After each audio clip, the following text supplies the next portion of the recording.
Well, hello there, family, and welcome to Coffee with Colleen. I'm Colleen. We're talking about the 7 phrases that emotionally intelligent people never use, and then I'll give you the alternatives to what phrases you should be using instead. And then I'll have 3 bonuses for you at the end. If you're watching this on Facebook and you want a copy of the notes from today's program, then just put me in the Facebook comments section below this video if you're on my business page. If you're watching on YouTube, I have a link in the comments section where you can contact me through Facebook Messenger and let me know you want a copy of the notes from today's show, the 7 phrases. So let's get started and talk about conversation and emotional intelligence. First of all, emotional intelligence, and hopefully you have your drink. I'm going to take a quick sip of mine before we get started. Emotional intelligence is not your IQ. So you have IQ, which is your ability to learn. You have your temperament or your personality, which is how you normally respond to things. And then you have your emotional intelligence. Now, IQ and temperament or personality, they don't change. They may change a little bit. But your emotional quotient, you may have heard it referred to as EQ, which is the test, but your emotional intelligence is what can grow. And 70% of all successful people who are happy in business, make a lot of money, happy in relationships, have a high EQ score. The good news is that you can learn it. And also included in here is a bit.ly link, bit.ly/EQ series, SERIES. It's a series of things I did about emotional intelligence if you want more information. At the time of this recording, the price is at the pre-launch price of $97. And then when I had some issues going on this week, but as soon as those are over, the price is going to go up to $497. So if you want in now, the course is almost completely positively done, except for a couple of links. So you'd get in at a great price. So what about these phrases? What phrases should you never use in a conversation? Because there's implications to the words that we use and how we engage in conversation. And the social awareness of conversations is one of the 4 pillars of emotional intelligence. The others being self-awareness, relationship management, and self-management. So again, if you want more information, hit that bit.ly link. So you can grow in that. And for every 1 point increase in EQ, equates to a $1,300 a year salary increase. So on average, people with higher EQs make about $30,000 a year more. And it's very easy to bump those. Just after today, your EQ score will go up a couple of points just from listening to this information. And you haven't done any of the 66 strategies, you haven't practiced, you haven't learned anything. Just by listening to this today, your EQ points will go up a couple of points.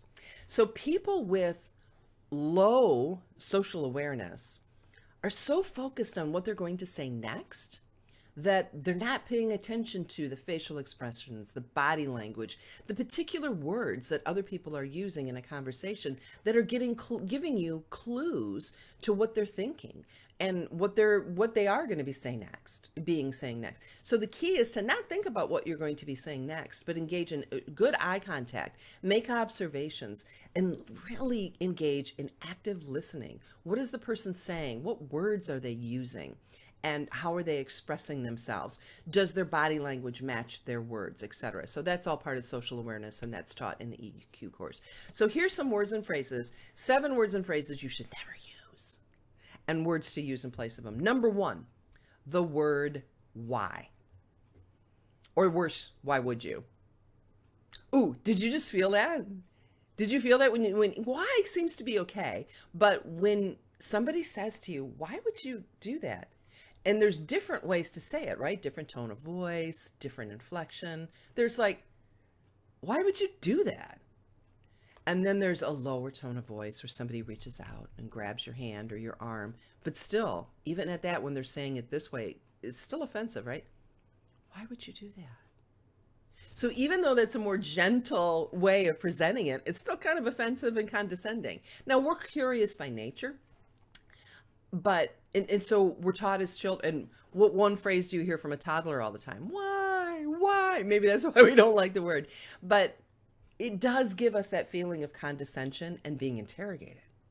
So avoid using the word why and replace it with, if you have to ask those why type of questions, replace it with a phrase like, I'm curious. And then, there's really no way around using the word why, but you're softening the beginning. You're opening with a softer opening, right? And that phrase is like, help me understand. I'm still a little bit confused. I'm sorry, but help me understand. Why did this happen? Why did this? And make sure you watch your tone of voice. And take the extra millisecond to soften your voice and throw in a preface phrase. I'm curious. I'm not sure I quite understand. Would you help me understand this, please? But anytime you talk to anybody that knows anything about counseling, who, what, when, where, and how are questions that are used when you're engaging in a counseling session or working with somebody. You don't ask why, because it's such a confrontational world. Second word or phrase to avoid is, I shouldn't say this, but... All right. I shouldn't have to include this one, but if you shouldn't say it, don't. So there's no replacement for that one. It doesn't, you really don't, if you're not supposed to be saying it, you're not supposed to be saying it because then you just said, I shouldn't say this, but, right? The other thing about the word but, anytime you hear the word but in a conversation, it's a disqualifier that pretty much negates everything that is said before it. You look great today, but that blue eyeshadow, I don't get it. So it's like you didn't even tell me I looked great. So you avoid, I shouldn't say this, because if you shouldn't be saying it, you shouldn't say it. Period. And then that's kind of a little bonus. Don't use the word but, because every time you find yourself using the word but, it means you tried to say something nice, but really what you wanted to say was this. And so it really does negate everything that was said before. Number 3, you look tired. I am tired. I got 2 hours of sleep. You noticed? Oh, I'm so insulted. What you're trying to express is the fact that you're looking at a person and you're recognizing that they're going through a hard time, right? So a better phrase to say is everything okay? And not in a big group. Take a person off to the side and, approach them privately. Number 4, always, never. This goes along with should, shouldn't. These are absolutes, and they make people defensive. And there's never 100%, and the other person doesn't know the situation 100%. So avoid the use of the phrases you always, you never, you should, because it comes across very judgmental, condescending, and it makes people really defensive, especially the you always and the you never. So if you want to point out a fact or an observation, you do this one thing often enough that I've noticed it. Do you realize that you da da da da da da? So it softens it. You're still pointing out a fact, but you're not using absolutes that only shut people down and close them off to hearing what you're actually saying. Number 5. I love this one. As I have said before, or as I've already explained. Now that's kind of a snarky way, but listen to it said really nicely and see if it sounds any differently. As I've said before. That almost sounds more condescending, doesn't it? It's like, okay, you're a toddler. I'm using my toddler voice with you. As I've said before. It doesn't get you anywhere. Also, it does one of two things. It makes you come across as very insecure or very domineering, or both, because those two can go together, especially in a cleric temperament. And I know it's frustrating to keep repeating yourself. And I get it. But it's better to say, take ownership of it. Because if you keep repeating yourself, they're not getting the message. Now, my husband was an athlete, and he said he played basketball. at a very high level. And he said, it's not a good pass if your teammate doesn't catch the ball. No matter how perfectly you threw it or whatever, if they don't catch the ball, it wasn't a good pass. It's the same thing in communication. If you're not able to get your point across, you're not using good words. It's not a good choice of words. So instead of saying, as I've said before, or at the risk of repeating myself, because all of those come across condescending, take ownership of it, that you're not throwing a good pass, right? I didn't explain this very well. I'm sorry. And then re-explain it. Rephrase it. Sometimes what I'll try to do is I'll say the exact same thing the exact same way, but not preface it with, I've already said this, but I'm going to say it again. Just repeat what you said before, because oftentimes people say, oh my gosh, you did say that already. I'm so sorry. I was just lost in my thoughts, and you're right. So you don't even have to say, I've already said this, so I'm going to say it again. You just repeat it exactly the same way, but not with a snarky tone of voice.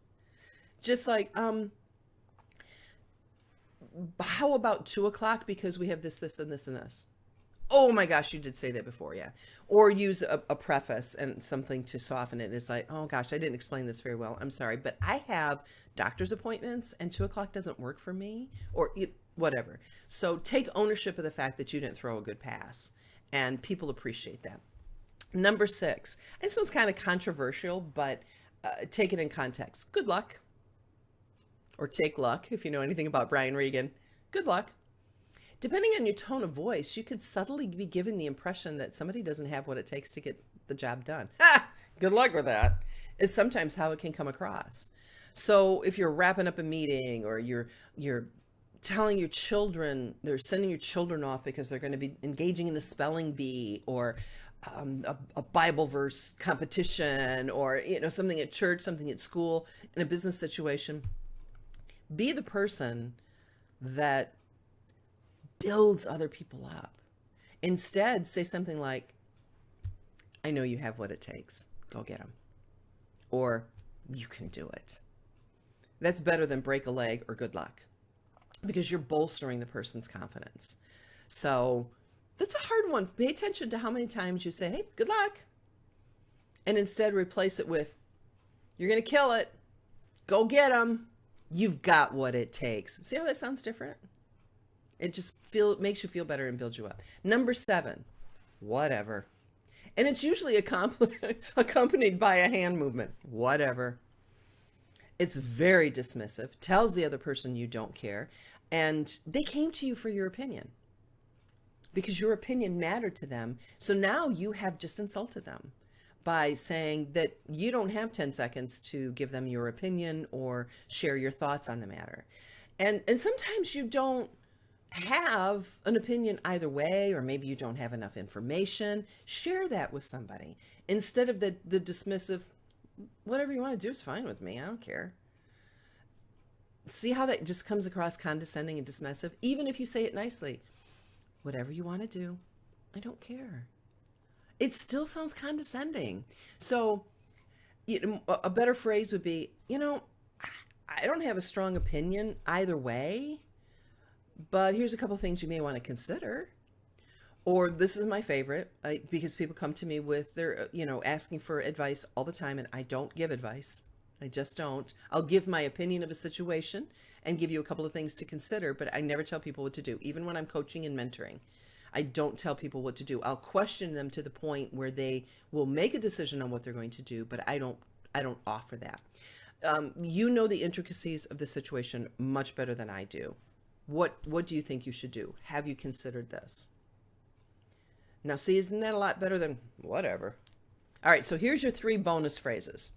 You've lost weight. Wow, I was fat before, huh? It just doesn't, you're trying to compliment somebody, but there's better ways to do it. You look gorgeous. Well, hello, gorgeous. Hey, you look fantastic today. So it's kind of like up there with, you look tired. You want to notice, but you want to notice in a complimentary manner. The second bonus phrase is if somebody comes to you and they've broken up with somebody, you were too good for them anyway. Well, that you just insulted the person because they picked somebody beneath their station to have a relationship with, and you just told them that. You pick badly. And so, you're better off without them. You're trying to compliment and bolster and make a person feel better, but it's doing just the opposite. It makes them like, wow, why did I pick such a loser? There must be something wrong with me that I picked such a loser, right? So they're in a fragile state of mind anyway. A better thing is like, oh, their loss, you're amazing. You're such an amazing person. Truly their loss. Somebody out there for you. Doesn't that sound better than you're too good for them anyway? And then the last bonus one is you look great for your age. I get this one a lot. I'm 55 and I know I don't look it. I have good genetics. I stayed out of the sun because I'm a type A personality. I hate getting tans. So I'm complimented when people say, wow, you're 55. You look great. Thank you. Because, yeah, thank you. You look great as thank you. You look great for your age. Not so much. So just leave the age part out of it. And that goes for, you look great with gray hair. You look great for your age. You look great now that you've lost 50 pounds.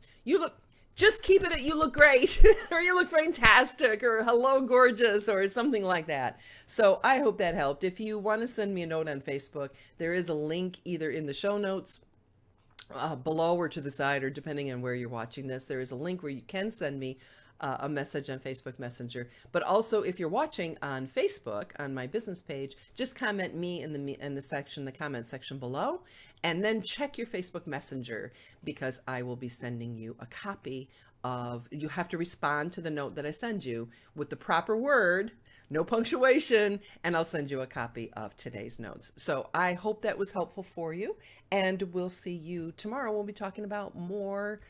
Probably things on emotional intelligence. I'm not quite sure what tomorrow is actually. So we will see you tomorrow. Take care. Bye.